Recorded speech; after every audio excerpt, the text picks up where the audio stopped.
Hi, everyone.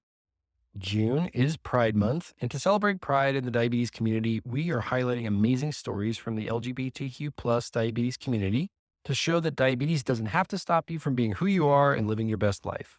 Please be welcoming and respectful to our guests, and if you feel the need to be bigoted, hateful, or discriminatory, we will protect our guests and respond in kind. Happy Pride! Hello, and welcome back to another episode of Diabetics Doing Things. We are telling the amazing stories of people with diabetes from all over the world. Very excited to introduce our guest today because occasionally our friends out in the diabetes community in the real world get to introduce folks to us who we may not have come across otherwise. So definitely want to shout out our good friend of the pod, Matt Ball, aka Matty Spiceball, for introducing today's guest to us. And I would like to welcome Angelique Young to the show. Welcome to the show. Hi, yes, thank you for having me. I'm very glad that we got connected by Maddie. He's one of my favorite humans in Pensacola, so super happy to know him and that he connected me to you. It's so interesting, meeting people through the diabetes online community and how they come together and interface in real life. I got to meet Maddie for the first time in person in 2020 in Arizona, like right before COVID. And then we got to be good friends online. And then he actually got to come on his way when he was moving to Florida, came through Dallas, and we got to have dinner with him a couple of years ago. So always nice to run into Maddie. Big shout out, Maddie Spiceball. Love that guy. Let's talk a little bit about you and learn a little bit about how you came to join the T1D family and about your story and your diagnosis. Yeah, I have always been pre-diabetic ever since I was a kid. I had a very stocky body. I was always like thick, I guess you could say, in comparison to my siblings who are all like toothpicks. I've always been monitored because of that. And so probably I want to say about the time I was a freshman in college was the first time I had ever heard this term pre-diabetic, which was weird for me. I was a highly active individual. I did swimming, I did cheer. I had a small stint through my early high school life where I was heavy set. I say that gently. I was like 230 pounds and I was 4'11". So it was like a whole thing like where I definitely looked like somebody who probably should have diabetes according to stereotypical standards, right? People looked at me and like didn't think anything of it, but then I would go to the doctors and they'd be like, "Oh, well, you're like really healthy and you're like in a good BMI for your size. Like people shouldn't like feel some type of way." And I did pretty well for myself. I stayed active. I lost a lot of weight and got myself, like, really in shape, and then the pandemic hit, and during that time period, I was still seeing my doctors, and they were like, "Hey, like, be careful. You're, like, encroaching on this zone that you don't wanna be in, so, like, don't get lost in the sauce," you know? And so I did pretty good for the majority of it, but somewhere around the end of the pandemic, I was working for a mental health facility, and I had taken a desk job because the world had gone away from, like, performing. I also entertain, I'm a drag queen, so I've been performing for 18 years and never had an issue. It was interesting for me to take that position and feel my body kind of stop, like all the activity stopped. So my body picked up some weight. I was working third shift at a hospital. So it was like everything shifted. I felt myself getting more and more lethargic and I really didn't know what it was. No one had really told me what the symptoms are, right? I hadn't had Right. that conversation. So as it progressed pretty aggressively. I went from being totally fine to being absolutely sick. It was odd the same time my dad's health declined. I guess the stress and pressure from that, from being in school for my master's and then working full time, like all of the stress and pressure applied to my switching from pre-diabetic to diabetic. I got the sickest I had ever been. And at the same time, they were like, "Come home, your dad's not gonna make it." And so I was there with him, and it's ironic, the day that he passed, I ended up having to go to the emergency room, and they couldn't figure out what was wrong with me. We did all these tests, and the nurse actually said, "I have one more test I wanna try." And he went, he got the diabetes test, and he pricked my finger, and he was like, "You need to go to the emergency room," like, right. He's like, "You need to leave this urgent care and go to emergency room." He was like, "Their numbers are sky high." He's like, "I don't know what's causing it. I don't know if it's a fluke, but I can't help you here. You need to go there." So I went and I did the whole process of like, drinking a lot of water. I was like, they thought I was type 2, so they put me on metformin, and the metformin actually spiraled me out of control. My body went into like haywire. It was like it didn't know what was wrong. And so I ended up in the hospital again a month later. They were like, "Oh, it just takes your body some time to get used to the metformin," and I'm like, "Listen, this is not working. I don't know what y'all are doing, but the metformin, it does make me feel good. It's not like it's just making my situation worse." So I ended up going to the hospital one more time and they were like, "You need to go see a primary care doctor." And they were like, "You need to go and get a couple of other tests done." And they like prescribed everything, but I didn't even make it 2 weeks before I was back in the emergency room again. I had went home and I woke up one morning, I couldn't see. I was super, super sick. I was throwing up and I could barely like walk. And I made it to the emergency room. My brother dropped me off at the emergency room and I woke up 3 days later in the ICU, and I had Wow. almost gone into DKA. I don't know if they induced me into, like, a coma a little bit to help my body, like, but I literally don't even remember being in the emergency room for the 3 days that I was there. Like, I went from being in the little office to being in a bed, and then I woke up in the ICU, and my mom was, like, at the end of my bed, and my thank God for my sister-in-law who, like, came and sat with me every day. I thought she was there for, like, one day I would, like, open my eyes and see her, and she was like, "No, I was there. We were in the emergency room for 3 days. You were in there for 3 whole days, 3 24-hour periods, and then they moved you to ICU because they finally had a bed open up." But because it Mhm. was in the time of COVID, I was in a COVID unit, and I was the only person who didn't have COVID in the COVID unit, so they had me very secluded and away from everybody. It was a life-changing experience, and they were like, "No," the doctor came in, the endocrinologist came in, and he was like, "You're type 1 diabetic." He's like, "How long have you been type 1 diabetic?" And I literally said to him today, 'cause I was like, I had no idea. They told me pre-diabetes, but they barely talked about it, you know? So it's one of those things that, like, it was life-changing or shocking, and I would spend the next week in the ICU learning about how to take care of myself and letting them come and prick me and then prick me. And I was like, it was like a finger and then your arm, finger then your arm. They're like, "Do you want me to tie?" They're like, "Your hip, your that." They're like pricking me everywhere. I was like, my all 10 fingers. I was like, "Do you want my toes next? Like, let's go." But I'm thankful for it. I'm thankful for the experience because it really helped me kind of hone in on my health and really pay attention to what I was doing. So that's the day that I joined. That was August That of it's 2024 now. So that was August of 2022 or August of 2021, I think it was. wow. I had no idea that your story had so many, like, obstacles, and I wanna kinda rewind a little bit and unpack some of Yeah, it yeah. because when we talk a lot about on this podcast about, like, health disparities, especially in the Black community around, like, misdiagnosis, and a couple of years ago, we had a good friend, Dr. Felissa DeRose, who's a PhD, and she was on being treated for type 2 diabetes for, like, 8 years, and she was requesting a antibody test, which is the test that determines, like, if you have type 1 or not. And especially in adults with diabetes, like, sometimes you can be misdiagnosed just based on, like, your doctor's experience with, for example, if you're a little overweight or if you're black or brown or if you're over a certain age, the immediate assumption is, like, high blood sugar equals type 2 diabetes. And Yeah. there's just so much more to unpack, and I think one of the things that we're advocating for, here on the podcast is trying to fight against diabetes stigma, which you were talking about when you were young, even talking to your doctor, like, "Hey, you're at risk for prediabetes, you're a little bit heavy set, we need to make sure that you're doing the right things." And a lot of those things are rooted in stigma. Whereas like an antibody test, which is basically they can run the test based on your normal blood labs. If that is added to a regular battery of tests, I think a lot of misdiagnoses could be prevented and you wouldn't have to risk your life potentially being in the emergency room 3 times and then basically on the verge of collapse and waking up 3 days later after they get your blood sugar in range. Because those are really life or death situations. Yeah. Yeah, and I'd like to point out I had to go to 3 different hospitals, 1 urgent care and 3 different hospitals in order to get that for diagnosis, right? And so that's 3 different cities, 3 different areas, and I literally traveled, and I think that the biggest thing is you have to advocate for yourself. You have to really push and go somewhere different. Every time I went, somebody told me something different or added something to the mix, and I was like, if it doesn't sound right, if it doesn't feel right, believe that. Trust that gut feeling, that instinct, because that's what saved my life effectively. Me choosing to have my brother bring me to a different hospital rather than going to the one I had went to previously, just because it was quote unquote a better hospital, you know? Right. I went there thinking it's a newer hospital, it's bigger, but and in that same instance, it never dawned on me that they were looking at me and pre-diagnosing me based on how I look.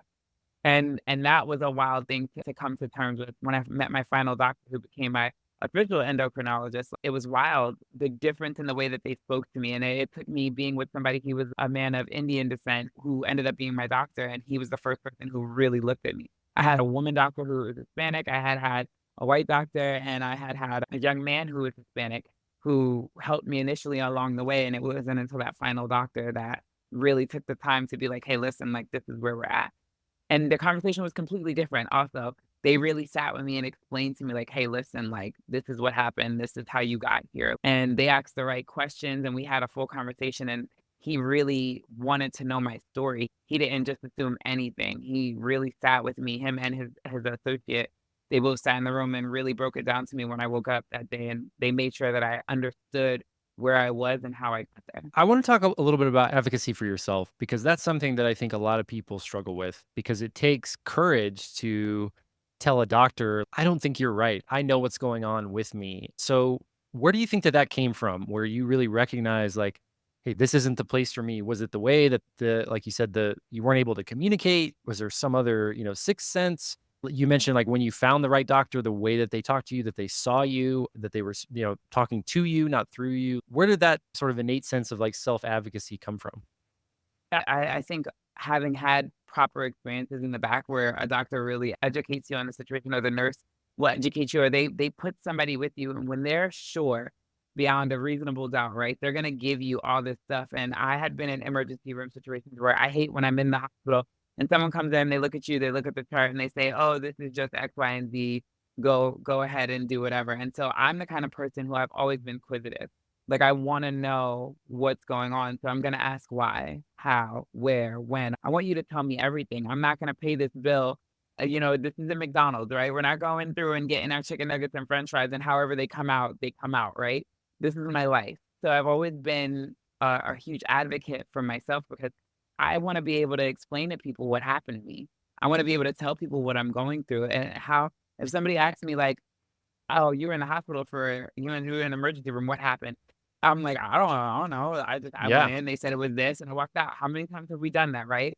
When it's a break and a bone, it's clear, it's easy, right? But when it comes to internal health, it's something that you have to really advocate for yourself. And something I learned early on as somebody of color who was navigating the health world through various just other issues, health issues I've worked through, asking for a differential diagnosis. If you're ever in a room and a doctor comes in and they just kind of pass over you, right? And they're lazy, what is it, a laissez-faire or whatever about your health care, ask for a differential diagnosis.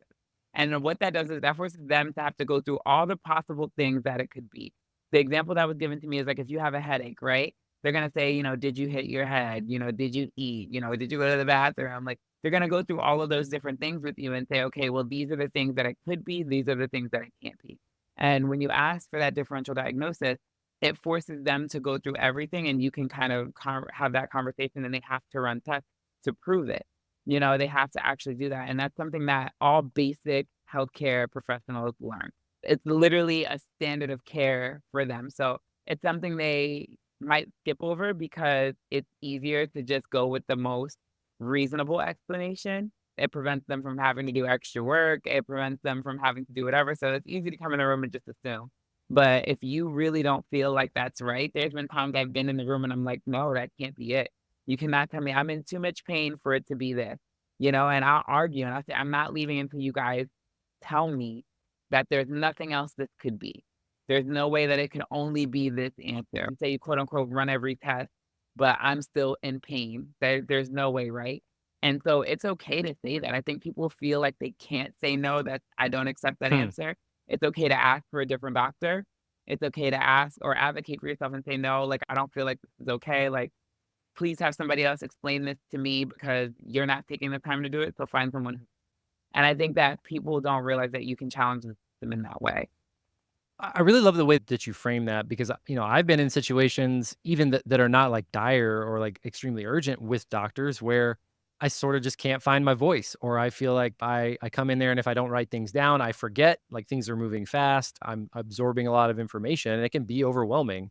So I love that like tactical element and something I navigated away from our screen because I wanted to find the quote that I wrote down. I was reading this book last week and I found this great quote that I think applies here. It's like sometimes a little friction is all it takes to slow down a torrent of incoming information. And so, like, just a little friction, it's not conflict. It's just like, hey, Yeah. uh, can you explain the other things that are going on? Can I get another person in here to talk me through this? I think that is like really positive friction that hopefully our listeners can make actionable if they're having trouble finding their voice in those situations. Yeah, I think that a huge thing, like thing that it reminds me of, even if you're in this situation, right? Even if it's any diagnosis you get, when you walk into a hospital and someone says that this is what's wrong with you, I think that there's a point where doctors forget as humans, we have that fight or flight or fawn response is innate in even those simple situations. We tend to be like that hearing, oh my God, you might be diabetic, overpowered type 1, type 2, what to do after. And then the information is going in, but it's going right out the other side.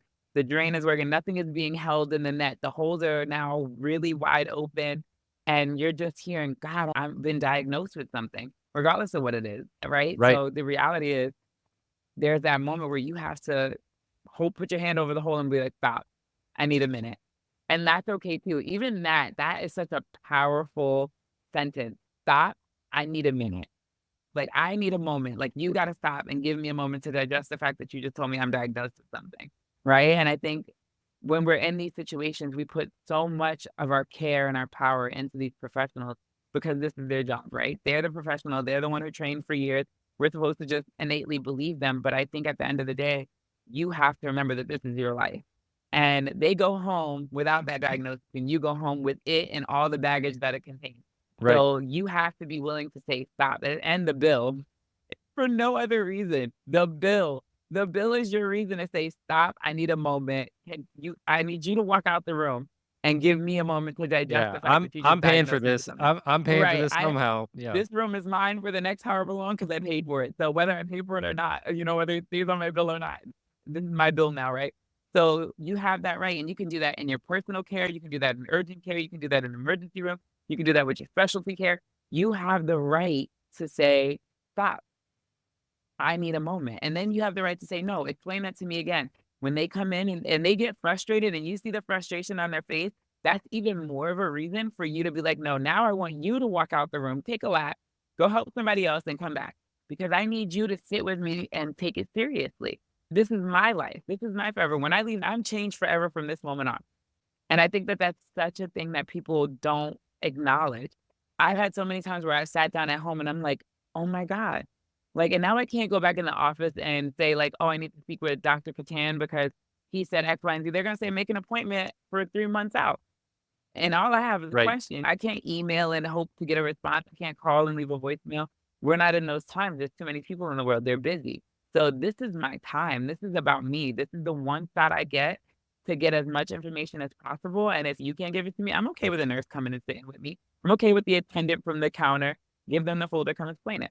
And I think that is like really taking up space and like saying, "Hey, like I'm here now. I'm gonna maximize my time. I'm not gonna leave until I feel like I'm comfortable with the information that's been given to me because I don't want to get back in line." How many times have you left a doctor's appointment? I'm talking to you listeners, and this is myself included. You leave somewhere and you're like, I wish I would have asked that. I wish I would have done Yeah. that." And I think back, like, no one's forcing me out. No one's like hurrying me along. That's me doing that. And so, like, checking in with yourself and noticing that. I want to get back to, I really like where the trajectory we're headed here. This is really fun. So, immediately in the days, kind of in weeks, months following your diagnosis, like in your day to day life, like how is diabetes showing up for you in your day to day management? Like you talked about, it's a prick and a stick every time, long acting insulin at night and multiple daily injections. How did diabetes start to show up for you in your day to day? I mean, after my diagnosis, it became a big deal for my intake, right? So the first thing I think most people do is we look at the food we're eating. We look at the drinks that we're drinking. We start to do that. The first thing they said to me was carb counting. But no matter how many times I asked somebody to help me help explain carb counting, no one actually sat with me with a box, right? And was like, this is how you carb count. Like I had to like Google and YouTube and TikTok and be like, how the hell do I manage this? As a person of color, I'm half Hispanic and half Black. So noodles, rice, they're my life. They've been my life. To ask me to cut them out completely, I'm like, they're crazy. And then they're like a cup or like a half a cup or a quarter cup. And I'm like doing the math and I'm like, who can eat this little bit? Like, who is surviving out here like this? Somebody please tell me. I'm like the weekly meal plans. I'm like, I need 2 meal plans every day. Like I gotta find a way, right? So then they talk about exercise and how that plays a part, and then water intake. And so you start to kind of pan it out and you realize that you don't have to put all your eggs in one basket. And it becomes a thing of healthy kind of balance. Expanding my meals. I eat more in a day. I attempt to have 3 meals a day with some snacks in between. And if I can't, I think about it this way. Cup of coffee is gonna cost me a meal and a half. So if I get my large cup of coffee, that's my one for the day, and that's like my meal and a half. And then I make sure that for dinner it's different. And then also showing up for yourself knowledgeably about the food you're eating, right? So we're talking about vegetables and fruits and how some of them are higher in sugar than the stuff that's on the shelf. So you have to be mindful of this, right? And how you eat. I learned a really interesting thing that I learned was about eating your food in a specific order. When you're eating when you want that carb, when you got that set of potatoes there and you want them, you gotta eat your greens first, then eat your meat, and then have your potato. The way that our Yeah, body digests the food. that's like the glucose goddess, right? She talks about she like adds Yeah. like the vinegar and like different order and shows the different charts and graphs. It's always really interesting. And I think like even before I saw that information, I think innately you kind of know as a person with diabetes, you're like, oh yeah, I know if I have a salad before I have a high carb meal, my numbers are probably like flatter, better. But then when you Yeah. see, like, somebody who's teaching that, it's like, "Oh, yeah, the order of the food," it makes sense because your digestion is in order, and it's a line, it's linear, which Yeah. is always interesting. I do wanna say like that I didn't have it, and I did not jump on the train, and I was not perfect. I did not. I'm a girl who likes to have my cookies and my cakes. I'm a baker.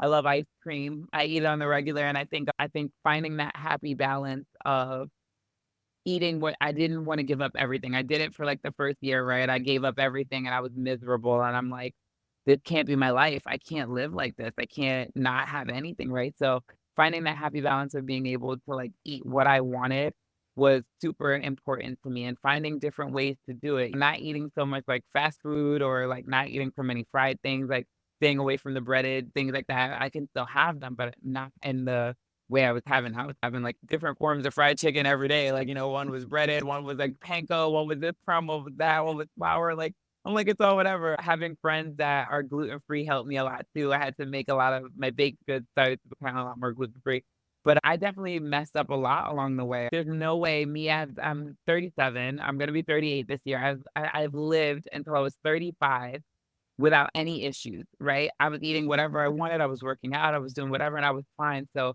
there's this part of my brain that was just like, there's no way that I have to change my entire life like this. Can't possibly give it all up. Like, but I think it was good. It came at a great time and it helped to refocus my brain and pay attention to what I was putting in my body. A lot more label reading, a lot more paying attention. No more, garbage stuff. I loved Pop Tarts, but I had to get rid of them completely. Oh, I loved certain other like Little Debbie's cupcakes and things like that, those little midnight snacks or whatever. No more, and then portion control for the rest of it. I could do 3 Oreos at night for my dessert with a little glass of milk. I switched from regular milk to Fairlife because Fairlife is ultra filtered and the numbers on that whole milk is so terrible, and I love a bowl of cereal, so I was like, I gotta find a way to do so Fairlife has it's been the zero it's fat-free so Fairlife has been my lifesaver. it's so interesting, like, when you get diabetes, your relationship to serving sizes changes because 'cause you're always looking at, "Okay, well, like, what's the serving size? What's the carb count? Like, what's the fiber? What's the sugar?" It's like, oh, it's just, so many numbers always balancing in your head. Oh my gosh, I I never knew. Yeah, and I think that's a thing too, like, when you're walking around and when you wanna have that growth mindset about diabetes, new knowledge and, like, new perspective that you have about what goes into your body, you now are suddenly aware of it, where before you didn't have to be, and I think that's something many people have come on the podcast and talked about that. We had a guy years ago who became, like, a champion bodybuilder because he now all of a sudden got used to measuring all of his food and aware of what was in it and cared about it and caused a lot of change in his life. So continuing on like the gifts that diabetes can bring us, like obviously it brought you to Maddie and which brought you to us. June is Pride Month, and we're highlighting stories from the LGBTQ plus diabetes community. And I'd love to hear like how in your time with diabetes, like diabetes has shown up in the LGBTQ community for you, like in dating or just talking in the community or like devices and the conversations that you're having with others and how diabetes has shown up for you in the community. It's crazy how you live your whole life and you don't know anybody who technically is diabetic until you say you're diabetic. It's like when you buy a car, you're like, "I've never seen this car before." Now you bought it and it's everywhere. Okay, all of a sudden pause, it's because like because you live in Florida. I'm not sure where you're from. If you're like from the South at all, but like, what do you call that? Do you have a name for it? The like when you see the car everywhere. Oh, no, I don't Okay, have a all name right. for that at all. I'm Well, from technically from the North. I'm born in the Bronx, New York, and then I was raised okay, in Pennsylvania, so, like, no, I don't know anything down here down south. What okay. do you guys Well, call that? the first term I heard for it is called spadokas. Wha Anyway, I like, but like I never heard anybody else describe it that way. So like I've brought it up anytime I meet somebody and they say that. I'm like, do you call it spadokas? Because I've never met anybody else that called it that. Because I learned that from I had a basketball coach in Florida who called it that. So anyway, yeah, it's exactly right. Once you like out, once you say, "Hey, I'm diabetic," it's amazing how many people you meet. Well, thank Yeah, you so, for I mean entertaining that little like no, side no, I love that. No, I side love that. mission. It's like people have like I meet a lot of people who are different. So that was a huge thing for me too. I didn't know aside from type 1 and type 2, I really honestly didn't understand the complexity and the variety that is withheld within being a diabetic. So there's hyper and there's hypo. And then on top of it, there are people who can use the device who have like the constant devicing or people who would do the patches or do like the little they look like little Tide Pods that stick to your body. There's Yeah, people who the do those continuous ones. glucose monitors. Yep. Yeah, yeah, those ones, and then I did the Libra for a while. I had that one that was, like, attached to my arm, which I really loved because it made it better than having to prick myself every 5 seconds. I still was pricking myself, but just not nearly as much. And even that process, something that I've learned, that nobody ever talked about, and I was hoping we might have a moment to even it might set us back slightly, but symptoms. Symptoms and signs that you encounter when you are. So as a hyper person, somebody my numbers are naturally higher. So that's why I was always pre-diabetic. Nothing I do, I'll never be the 107 girly. That's not gonna happen for me. I'm always gonna be like a 110, 115, 120, 130. Like those are my normal numbers. And so getting there is always like my place. I do get it down lower, but it never stays. She's never happy in that area. She's always happy a little higher. So we let her rock where she's happy. But the symptoms of knowing, so a huge one for me was the cotton mouth. Cotton mouth is ginormous, the unquenchable thirst, the inability to feel the temperature in a room. It could Ooh, I haven't be heard that one 60 before. it could be 68 degrees in the room, and if my numbers are high, I feel like I'm on fire. My body is hot, and the moment I take my insulin, the moment my numbers start to drop, I start to feel the temperature in the room. On the other hand, being super, super cold, my fingertips being cold, my toes, everything like that, that's when my numbers are lower, and that's when I call it, like, the serendipity moment. I get a little silly, I get a little slap happy, I laugh, and I feel like everything's moving in slow motion. I know that my numbers are really low. I'm in a bad place if that is, aside from the sweat. The sweats are the worst. That's I'm like, "Oh my god, I'm in trouble. I know. I'm in so much If I trouble." feel like the sweat on my brow and I'm like not exercising or I'm not outside, I'm like, uh-oh, we're in trouble here. But like Like, when I I'm just laying definitely down, yeah. and I'm the same as you. When my blood sugar is a little bit low, like my hands and my feet are extremely cold. They just like, if I shook somebody's hand, they'd be like, "What is this? What's going on with this guy? Is he alive?" I think people have to pay attention. I think it's a little difficult in Florida. I'm in everywhere is air conditioned. So when I walk in the room and I'm like, "Is anybody else hot?" And they're like, "No, girl, it's freezing in here." And everybody's bundled up like Eskimos. I'm like, "Oh no, I need to go check my numbers and go have a moment." Like I can feel and it's not like hot and sweaty. It's just my body's extra warm. And I grew up with like a sensitive body temperature. I would always get nosebleeds. So I was always extra hot. So I'm used to being warm. So when I'm in a room and the AC is on and I can't feel it, that's a huge sign for me. That's interesting, and you're right. Like I may even need to add this to like our kind of general podcast questions is talking about how does diabetes show up for you in the symptoms? Because for me, like when you're talking about heat and like not feeling the temperature, mine is like kind of stress and tension. Like when my blood sugar is high, I feel like my jaw tightens up, like my whole body tightens up. And then if I am able to get my insulin, then I can kind of relax and breathe. And we've had people on the podcast talking about like just breathing and like breath work can help center you and like lower your blood sugar and like get you back in range, which, didn't make sense to me for a long time. But I'm the type of person that when I'm stressed out, I stop breathing. I like tense up and I get stressed and I hold on tight Yeah. and I stop breathing. And like it's so interesting how like the symptoms of diabetes like show up differently for people there. Yeah, so that's been like a huge connector for me. So anybody that I know that has diabetes, like we talk about this. That's like a conversation. Somebody will look at me and they'll be like, "You okay?" And I'm like, "Nope." And the fact that you just had to ask me by looking at me, that lets me know that I'm not. And Yeah. so I have a lot of friends who are like that. Well, you just said something that made me think about another friend of mine and something else that we talk about. But my brain farted going back to that one. But we'll come back to it. But anyway, Yeah. yeah. And in life, like the more people I meet, the more we have that conversation. I'm like, "Does this happen to you? Like, do you experience this?" Even Maddie, like, we talk sometimes and I'm like, we'll check each other's numbers, and I think that's kind of fun too, like, being able to go to people and be like, "How are you doing today?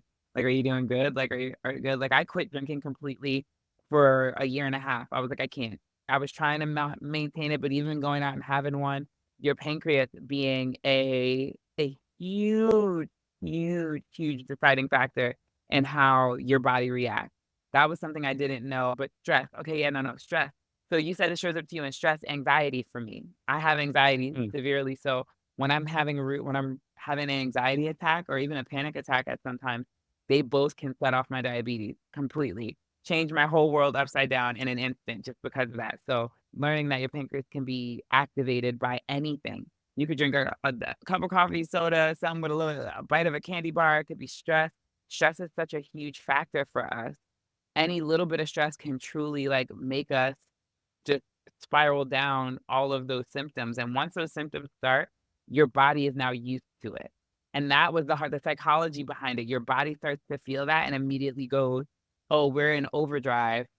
Boop. Mm. This is the red flag." Like, even if it's not, even if it's unintentional, it just once that snowball happens, your body wants that. So learning that from other people has been really cool. But I do believe in the breathing aspect of it. As somebody who studies psychology, breathing exercises are really good. There's one that I do that's called the 4-5-9.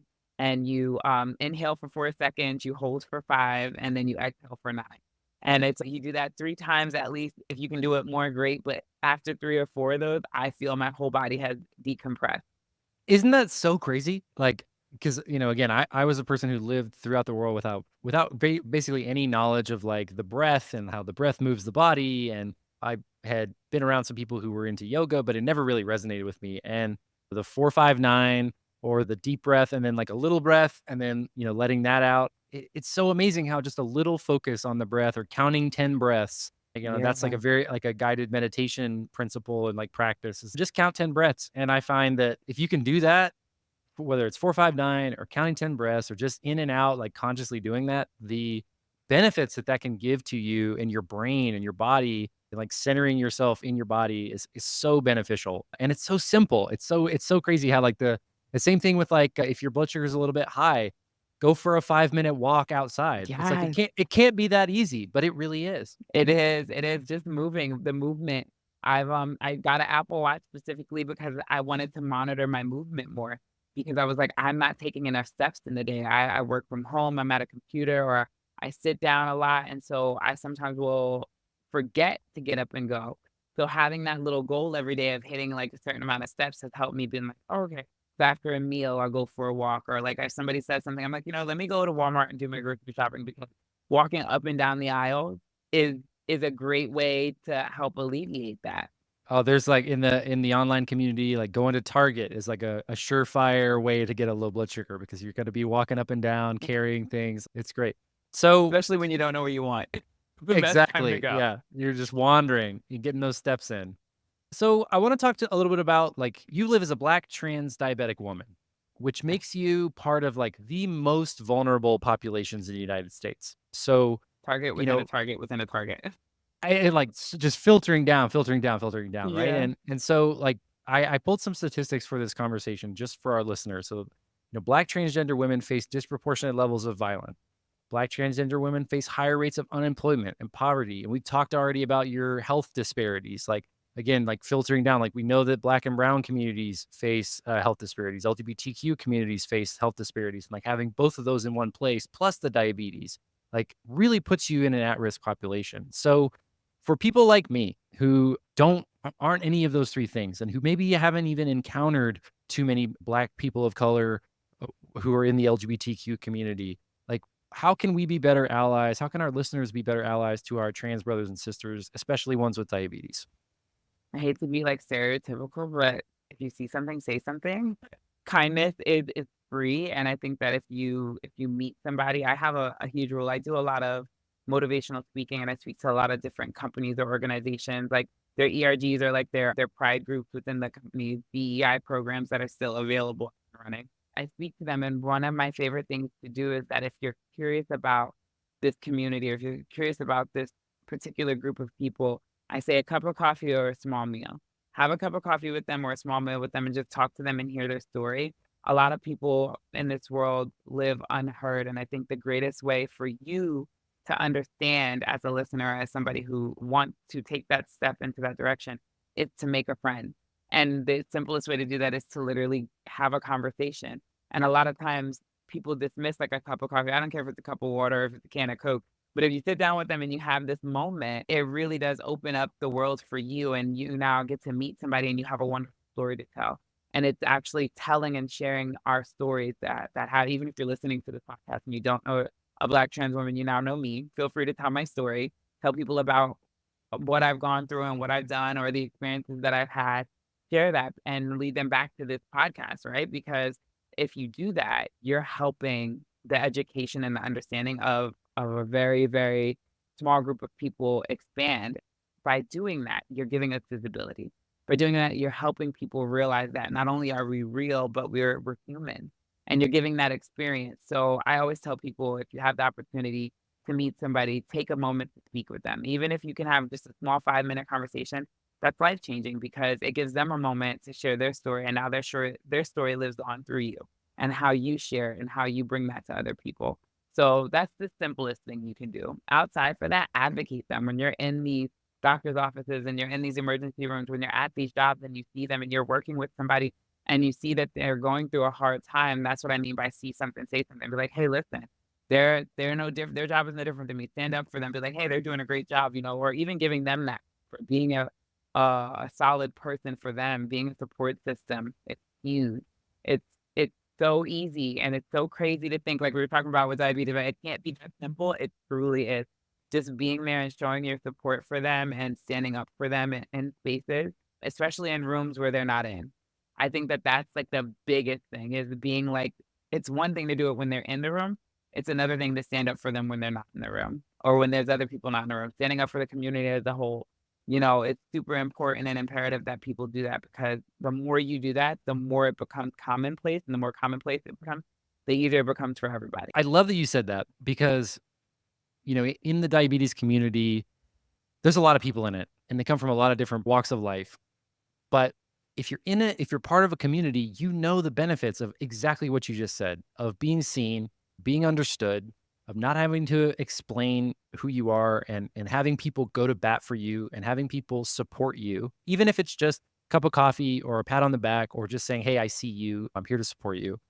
So I think when you're in a situation or if you're stretching yourself and you're trying to bring more people into your community and you're trying to grow and grow yourself, remember how you've benefited from those same things and like how they've given like what they've added to your life. Like you can be that for somebody else. And I think that's what I would want people to take away because there are still, even in the diabetes community, even this year in 2024, there are bigoted comments, there are hateful, people who need to be educated. They need to be shown that there's more to life than one lived experience. And as a community, you have to bring people in, you have to make room for them and make space for them and advocate for them. Because we've all seen the benefits of that in our own lives. Yeah. Agree. We talked a little bit about like when you raise your hand and you're out as a diabetic, it's like that law of attraction. It's like I have diabetes and now all of a sudden people with diabetes come to you.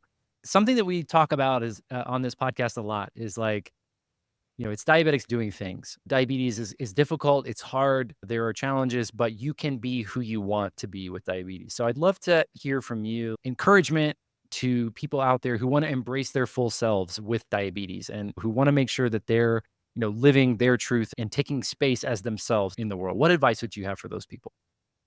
My advice is honestly, it's a little wild. It's a little bit of a stretch, and everybody might not be able to do it, but I encourage you to try is to double down on yourself. I think that there's a beauty in the acknowledgement of what diabetes did for me. It made me work on me. It made me focus on me. It made me put me first. In a world where we put a lot of other people first, I didn't do that this time. Once I got that diagnosis, I realized that I had to put me first. I can't take care of anybody if I'm in the hospital every week. I can't take care of myself. I can't accomplish my dreams and my goals if I'm doing that.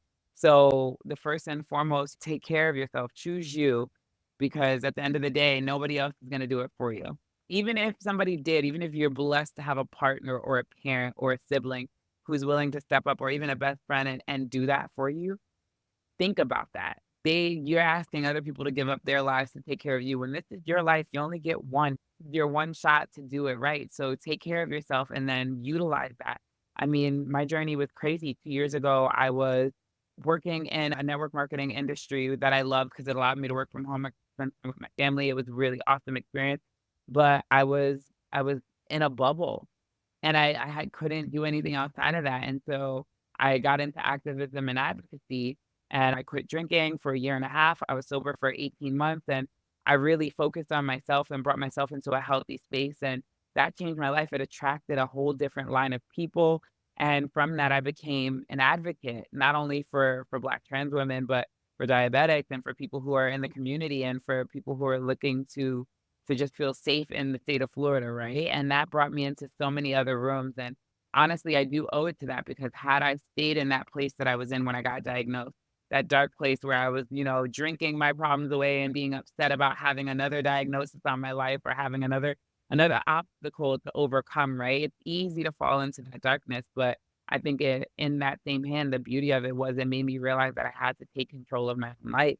I had to do that, and in doing that, it opened up so many other doors because I was focused on me and my attention, and now I'm doing things that I never thought imaginable 2 years ago. 2 years in my hospital bed, I would have never thought that I'd be the director of transgender equality for the largest nonprofit for LGBTQIA rights, right? I would have never it wasn't on my bingo card ever. It was nothing I even dreamed of, but being open and being healthy and having those conversations, walking into those doors, I've met so many people who are inspired by me, and now I'm somebody who is making change and doing things on an exponential level, and diabetes is not a hindrance to me. It's not stopping me. It doesn't prevent me from getting on planes or having conversations or walking into rooms, and I get to do things, and I'm proud to wear it as a badge of honor. I don't ever wanna hide it.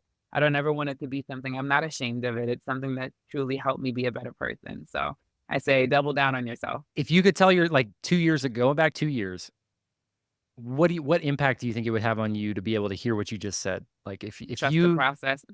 yeah, because it It doesn't doesn't happen all at never once, right? not at all, not even like I said, it was a journey, it took time, it took my first year, or actually the first 6 months of my diagnosis, I was hard on myself. I tried to make the biggest jump possible, the quickest I could, and I had to really be patient with myself and with my body because I had to learn the flow of my body. I think the best analogy I can give is that your body is a river, and it is sometimes it's gonna move fast, and sometimes it's gonna be slow, and sometimes there's an ebb and flow to it. Things are gonna change over time. You can't change the river flow, right? So you have to flow with it. And the only way you're gonna do that is if you pay attention to it. If you actually ride in the river. You can walk alongside it if you want to, but you're never gonna get to experience the way as if you're in the river. You have Hmm. to be willing to go with it as it goes. And the only way you do that is to know yourself. You have to learn your body. You have to learn the signs and the symptoms of how your body responds to diabetes. Well said. I'm so glad that we made time today. I know that the scheduling has been a little bit challenging, but Angelique, I'm walking away from this conversation extremely. My cup is full. I'm inspired. This was Oh, excellent. yay. Thank you. Shout out Maddie Spiceball Yes, for Maddie, I making love this you. I can't happen. wait to get home and hug you. I Just love him. a top tier guy in every way. So, Angelique, if people are looking to connect with you online, where can we direct them? All of my social media is usually under the Dancing Diva title, so DNCN Diva. I'm on Instagram, on Facebook, you can find me under Angelique Young. Cavalier is my drag family name, so but if you look for Angelique Young, I'm the only one.